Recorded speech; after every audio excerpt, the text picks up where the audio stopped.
My name is Jeffery Woolf. I am an associate professor in the Talmud department at Bar-Ilan University. The initial context of the story, the way that many historians have looked at it, is as follows. I don't know how many of the viewers have seen the movie 300 about the Battle of Thermopylae. So that's the period we're talking about. The Persian Empire is at its height. It has conquered, it's one of the largest empires that ever existed, from Asia Minor, at least, all the way to Afghanistan, all the way to Egypt, all the way to India, as the Megillah says, Mehodu vad Kush, from India to Ethiopia. The interesting context in terms of the place of the Jews in the Persian Empire. Now, the Jews in the Persian Empire were certainly more than tolerated. They didn't force people to worship their gods. They didn't force people to become Persians. Everybody lived their own lives as long as they paid their taxes and they were loyal to the Persian regime. What happens in the Megillah is briefly this: you have this king, and he ends up executing, sort of like Henry VIII, his previous wife Vashti. Unbeknownst to him, he marries a Jewish girl, Esther. Later on, he appoints as his vizier, as his prime minister, a person who has a bad encounter with delusions of grandeur, and he wants everybody to bow down to him, and the Jew won't do it. Therefore, he decides he's going to take out, because Mordecai refused to bow down to him, he's going to take it out on all the Jews. So Haman gives a 10,000 talent bribe to Achashverosh to arrange for a nationwide attack on all Jews to wipe them out. At that point, Mordecai appeals to Esther to try to work out some kind of for her, that she should give up on her own masquerade as a non-Jewish woman and maneuver things to save her people. As a result of inviting Achashverosh and Haman to a couple of receptions, wine receptions, she turns the tables on Haman and says that he wants to kill me. He wants to kill all my people. And Achashverosh says, "What?"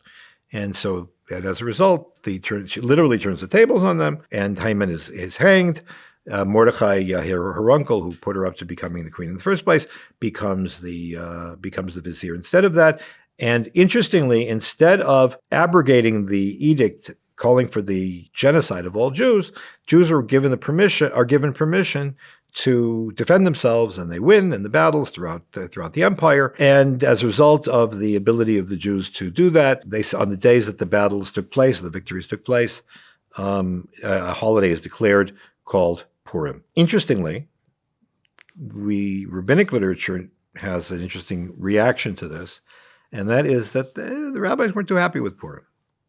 Why weren't they happy? Why? Because first of all, this is the first time in Jewish history that a new holiday was added to the calendar.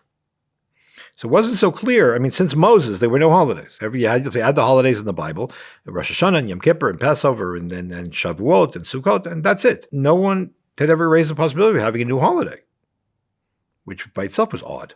So can you do that? Second of all, this is a funny kind of holiday. You see, because the miracle of Purim is a miracle of what's called in Hebrew Hester Panim. God's name does not appear in the Megillah. The experience of the Jews was that this was a fight, the political back and forth, and you have to maneuver, and you have to do this, and you have to do that. But there were no, Star Wars type of miracles over here. This wasn't the Ten Commandments. There were no sea splitting. There were the sun that doesn't stay in the sky for 36 hours. This all looks like very natural political maneuvering and military maneuvering. And the rabbis were not sure that such a holiday was justified. And yet the truth of the matter is that that's exactly the point. Because Purim symbolizes, it embodies the Jewish belief that even though God's presence is not obviously present in this world, that he is really the author of history. And that was the point that ultimately the rabbis understood and accepted, that we celebrating the fact that God hides behind God is the author of history. He pulls all the strings, but sometimes hiding behind what looks like normal historical causality, that's the world in which we live. And we have to be able to go beyond what are the apparent reasons for things and see God's hand in history and celebrate that. So that, in fact, is that's the novelty, that's the innovation, that's the revolutionary nature of Purim. The third thing was The rabbis felt uncomfortable because all of the other holidays in the Bible not only incorporated public and open miracles, but they all had a connection to the land of Israel.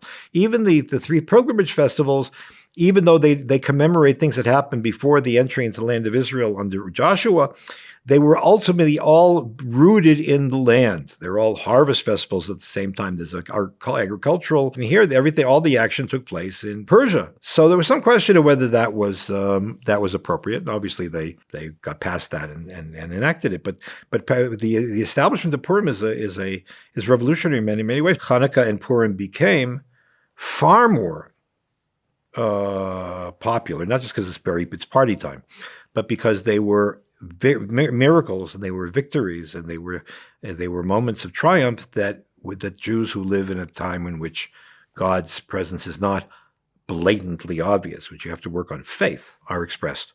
They're the world that we live in, and therefore, even though from a strictly legal point of view, both Purim and Hanukkah are certainly of lesser severity and lesser seriousness than Rosh Hashanah and Yom Kippur and so on, in terms of what you can identify with, they spoke to the Jews throughout the centuries. They were the stories that sanctify and inculcate the fact that a Jew lives by faith, and it's by holding on to the belief that God is behind the screens, behind the curtains, pulling the strings. That's what gets us through.